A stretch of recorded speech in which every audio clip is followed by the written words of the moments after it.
younger son said to his father, "Father, give me my share of the inheritance." Then the father divided his estate between them.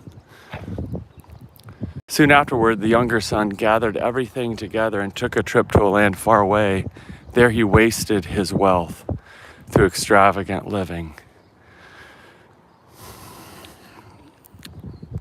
When he had used up his resources, a severe food shortage arose in that country, and he began to be in need. He hired himself out to one of the citizens of that country, who sent him into his field to feed pigs. He longed to eat his fill from what the pigs ate, but no one gave him anything. When he came to his senses, he said to himself, "How many of my father's hired hands have more than enough food, but I'm starving to death?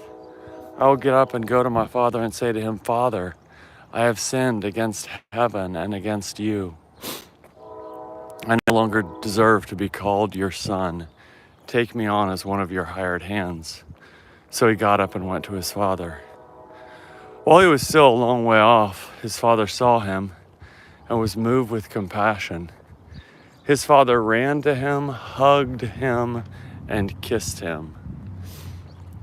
Then his son said, "Father, I have sinned against heaven and against you. I no longer deserve to be called your son." But the father said to his servants, "Quickly, bring the best robe and put it on him. Put a ring on his finger and sandals on his feet. Fetch the fattened calf and slaughter it. We must celebrate with feasting, because this son of mine was dead and is alive again and has come back to life. He was lost and is found." And they began to celebrate. Now his older son was in the field. Coming in from the field, he approached the house and heard music and dancing. He called one of the servants and asked what was going on. The servant replied, "Your brother has arrived, and your father has slaughtered the fattened calf, because he received his son back safe and sound." Then the older son was furious and didn't want to enter in, but his father came out and begged him. He answered his father, "Look, I've served you all these years, and I never disobeyed your instructions. Yet you've never given me as much as a young goat so that I could celebrate with my friends. But when this son of yours returned, after gobbling up your estate on prostitutes, you slaughtered the fattened calf for him." Then his father said, "Son, you're always with me, and everything I have is yours, but we had to celebrate and be glad, because this brother of yours was dead and is alive. He was lost and is found." Jesus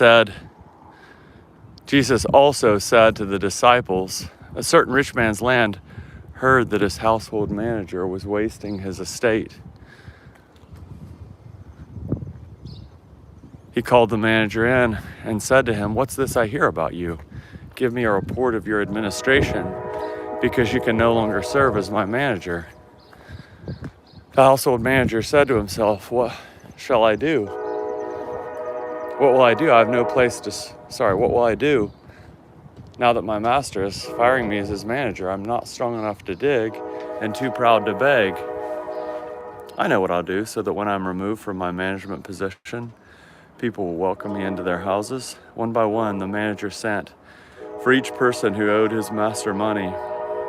He said to the first, 'How much do you owe?' He said, 900 gallons of olive oil. The manager said to him, 'Take your contract, sit down quickly and write 450 gallons. Then the manager said to another, 'How much do you owe?' He said, 1,000 bushels of wheat. The manager said to him, he said, 'Take your contracts and sit down quick. Take your contract and write 800. The master commended the dishonest manager because he acted cleverly. People who belong to this world are more clever in dealing with their peers than are people who belong to the light. I tell you, use worldly wealth to make friends for yourselves, so that when it is gone, you'll be welcomed into the eternal homes. So that you will be welcomed into the eternal homes. Whoever is faithful with a little is also faithful with much, and the one who is dishonest with little is also dishonest with much. If you haven't been faithful with worldly wealth, who will trust you with true riches? If you haven't been faithful with someone else, who will give you your own? No household servant can serve two masters. Either you will hate the one and love the other, or you'll be loyal to the one and have contempt for the other. You cannot serve God and wealth. The Pharisees, who were money lovers, heard all this and sneered at Jesus. He said to them, "You are the ones who justify yourselves before people, but God knows your hearts. What is highly valued by people is deeply offensive to God. Until John, there was only the law and the prophets. Since then, the good news of God's kingdom is being preached, and everyone is urged to enter it. I assure you that heaven and everyone is urged to enter it."